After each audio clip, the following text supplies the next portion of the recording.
పోతుంది అంటే వెంటనే వెళ్ళిపోతుంది.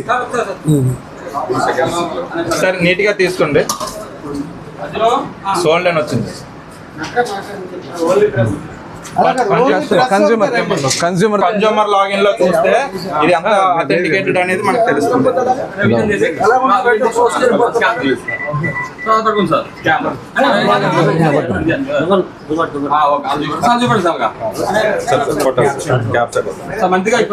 ఒక నిమిషం.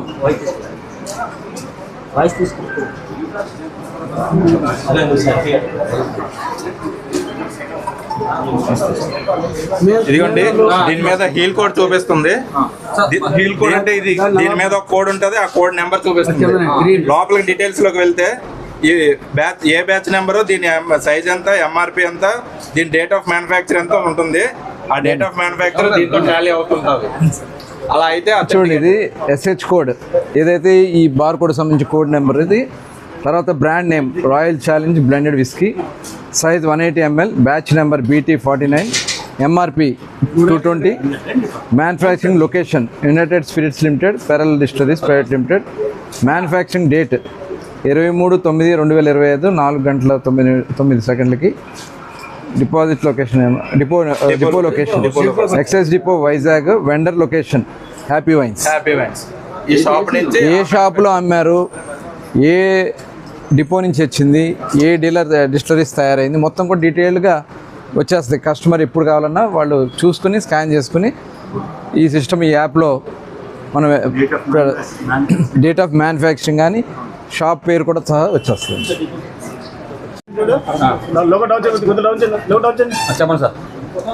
ఆంధ్రప్రదేశ్ రాష్ట్ర ప్రభుత్వం అన్ని రంగాల్లో కూడా చాలా పారదర్శకంగా ఉండాలని చెప్పి ప్రభుత్వం వచ్చిన దగ్గర నుంచి మేము నిర్ణయించుకున్నాం. ఆ రకంగానే కొనసాగుతూ ఉన్నాం. ఇవాళ కొన్ని చోట్ల అడ్డంకులు సృష్టించాలని కొన్ని కుట్రలు జరుగుతూ ఉన్నాయి. ఆ కుట్రల్లో కూడా ఎక్కడా కూడా ఎవరైతే ఇన్వాల్వ్ అయినారో వాళ్ళందరినీ కూడా బట్టబయలు చేయడానికి ఇవాళ టెక్నాలజీని కూడా ఉపయోగించుకుంటున్నాం. దానిలో భాగంగానే ఈరోజు ఏపీ ఎక్సైజ్ సురక్ష యాప్ తీసుకొచ్చాం. ఏపీ ఎక్సైజ్ సురక్ష యాప్ ఎందుకంటే ఇది 2014-19లోనే ట్రాక్ అండ్ ట్రేస్ సిస్టమ్ పెట్టాం. ప్రతి బాటిల్కి QR కోడ్ ఇచ్చాం, దాని మీద హోలోగ్రామ్స్ పెట్టాం. ఎక్కడా కూడా దీన్ని ట్యాంపర్ చేయడానికి అవకాశం లేకుండా ఆ రోజు నుంచి మేము చేయటం జరిగింది. కానీ 19-24లో మొత్తం కూడా తిలోదకాలు వదిలేదానికి వాళ్ళు ఇష్టారాజ్యంగా చేసి కొన్ని పక్క రాష్ట్రాల నుంచి నాన్ డ్యూటీ పెయిడ్ లిక్కర్ తీసుకొచ్చారు, కొంత ఇల్సిట్గా తయారు చేశారు. ఇవన్నీ కూడా గత ప్రభుత్వంలో జరిగినాయి. కూటమి ప్రభుత్వం వచ్చిన తర్వాత పాలసీ మొత్తం కూడా మార్చాం, చాలా పారదర్శకంగా పెట్టాం. అన్ని బ్రాండ్లు కూడా ఇక్కడ అవైలబిలిటీ ఉండే విధంగా, ఎందుకంటే గత ప్రభుత్వంలో వాళ్ళు తయారు చేసిన సొంత బ్రాండ్లు తయారు చేసి అవి మాత్రమే అవైలబుల్ పెట్టారు. మల్టీనేషనల్ బ్రాండ్స్ అన్నింటినీ కూడా ఈ రాష్ట్రంలోకి అందుబాటు లేకుండా చేశారు. అలాగే ధరలు కూడా విపరీతంగా పెంచేశారు. దానివల్ల పక్క రాష్ట్రాలకి నాన్ డ్యూటీ పెయిడ్ లిక్కర్ తెచ్చుకోవడమో లేకపోతే ఎల్సిట్ మీద ఆధారపడతామో, కల్తీ మద్యం తాగి వాళ్ళు తయారు చేసిన మద్యం తాగి అనారోగ్యం పాలై ప్రాణాలు కూడా కోల్పోయారు. దాదాపు 30,000 మంది పైన చనిపోయారని చెప్పి ఇవాళ మరి దాని మీద నివేదికలు కూడా ఉన్నాయి. అయితే ఇవాళ కూటమి ప్రభుత్వం మొత్తం కూడా ప్రక్షాళన చేశాం. డిస్టిలరీస్ అన్నీ కూడా గత ప్రభుత్వం ఉన్న బ్రాండ్స్ అన్నీ కూడా తొలగించాం. దాంట్లో మల్టీనేషనల్ బ్రాండ్స్ మాత్రమే ఇవాళ ఏర్పాటు చేశాం. రేట్లు కూడా చాలా పారదర్శకంగా పక్క రాష్ట్రాలతో ఈక్వల్గా చేయటమే కాకుండా సామాన్యులు కూడా అందుబాటులో ఉండే విధంగా 99 రూపాయలకే నాణ్యమైనటువంటి లిక్కర్ కూడా అందించే కార్యక్రమాలు చేశాం. ఇవాళ మొన్న జరిగినటువంటి మొలకల చెరువు కొన్ని సంఘటనలు పరిశీలించిన తర్వాత కొన్ని దుష్టశక్తులు ఉన్నాయి, అలాంటిది ఎట్టి పరిస్థితుల్లో జరగడానికి వీల్లేదు. ఎందుకంటే అది కూడా ఆ రోజున మా ఎన్ఫోర్స్మెంట్ డిపార్ట్మెంట్ ఐడెంటిఫై చేసి ఇమ్మీడియట్గా దాని మీద చర్యలు తీసుకున్నాం. దానికి మూలాలు ఎక్కడ ఉన్నాయంటే వైఎస్ఆర్ పార్టీ అని చెప్పి స్పష్టంగా తెలిసింది. ఎవరైతే దాంట్లో చేసినటువంటి జనార్దన్ మొత్తం కూడా చెప్పడం కూడా జరిగింది.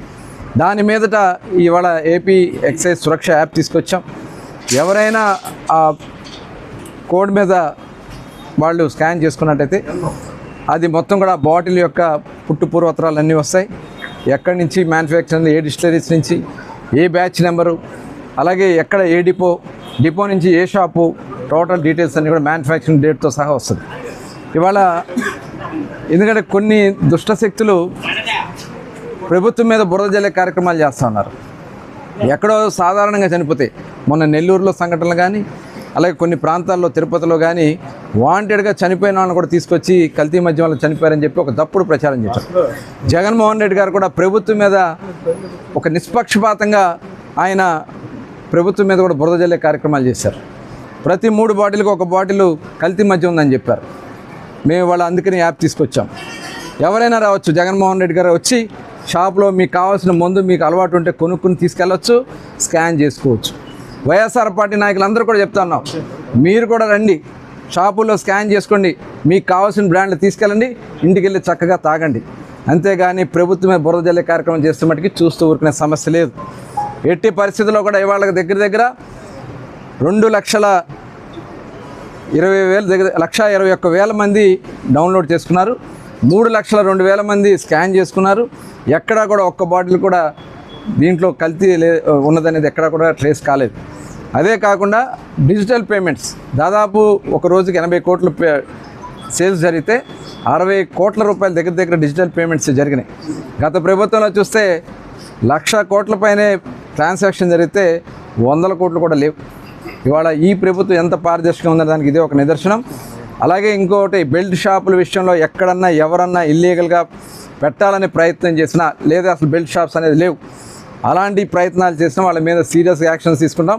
అవసరమైతే పీడీ యాక్ట్ పెట్టైనా సరే షాప్తో కూడా లింక్ చేసి, అది ఏ షాప్ నుంచి అయితే తీసుకొస్తారో ఆ షాప్ కూడా లింక్ చేసి వాళ్ళ మీద పీడీ యాక్ట్లు పెట్టడం కూడా జరుగుతుంది. షాపును కూడా సస్పెండ్ చేయడం కూడా జరుగుతుంది. అదే కాదు, చాలా సీరియస్గా ఎవరైతే కల్తీ మద్యాలు కానీ చేయాలని ప్రయత్నం చేసినా ఇవాళ ఖచ్చితంగా వాళ్ళ మీద కఠినంగా చర్యలు ఉంటాయి. ఈ వంకతో తప్పుడు ప్రచారాలని ప్రయత్నం చేస్తే మటుకి వాళ్ళ తోలు ఊడగొడతామని కూడా ఈ సందర్భంగా హెచ్చరిస్తా ఉన్నాం. చాలా స్ట్రిక్ట్గా ఉన్న ఈ విషయంలో. ప్రజల ఆరోగ్యం మాకు ముఖ్యం. ప్రజలు కోరుకున్నటువంటి విధంగానే నడిపే విధంగా ఈ డిపార్ట్మెంట్ నడుపుతాం తప్ప దీన్ని అబాస్పాలు చేసే విధంగా ప్రయత్నం చేసే మటుకి చాలా సీరియస్గా ఉంటాను కూడా హెచ్చరిస్తాను. కావాలని వైసీపీ ఆరోపణ చేస్తుందండి. ఖచ్చితంగా చూసాం కదా, మొన్న కల్తీ మద్యం మొలకల చెరువులో వాళ్ళు చేస్తున్నటువంటి దాన్ని మా వాళ్ళు బయటికి తీశారు. ఇమీడియట్గా దాని మీద ఎంక్వైరీ చేసి, ఎందుకంటే మాకు పూర్తి డేటా ఉంటుంది, ఏ నెలలో ఎంత సేల్స్ ఉన్నాయి, ఎక్కడ ఎందుకు తగ్గినాయి అనేది వెరిఫై చేసుకుని అక్కడ ఏం జరుగుతుంది, ఏమైనా ఇల్లీగల్గా జరుగుతుంది ఇమీడియట్ కార్యక్రమం చేస్తాం. దానిలో భాగంగా అక్కడ దొరికిన వెంటనే వాళ్ళ మీద చర్యలు తీసుకున్నాం. వాళ్ళు ఎక్కడ సౌత్ ఆఫ్రికాలో ఉంటే సౌత్ ఆఫ్రికా కూడా ఇవాళ మేము వాళ్ళందరికీ కూడా లుకౌట్ నోటీసులు ఇచ్చాం. వాళ్ళని తీసుకొచ్చి దాంట్లో జనార్దన్ అనే వ్యక్తి కూడా వచ్చి అతను వీడియో కూడా మొన్న లీక్ అయింది, వీడియోలో కూడా క్లియర్గా చెప్పాడు. జోగి రమేష్ నన్ను చేయమన్నారు, 3 కోట్ల రూపాయలు నాకు ఇస్తానన్నారు, నన్ను మోసం చేశారని చెప్పి ఆయన క్లియర్గా చెప్పడం కూడా జరిగింది. ఇవన్నీ కూడా ఒకదానికొకటి లింక్ అయి ఉన్నాయి. అందుకని సిట్ వేసాం. సిట్ విచారణ జరుగుతూ ఉంది. సిట్ విచారణలో దీంట్లో ఎవరైతే భాగస్వాములు ఉన్నారో, పాత్రలు ఉన్నా, వాళ్ళ యొక్క ఇన్వాల్వ్మెంట్ ఉన్నా, డెఫినెట్గా వాళ్ళందరి మీద కూడా చర్యలు ఉంటాయి.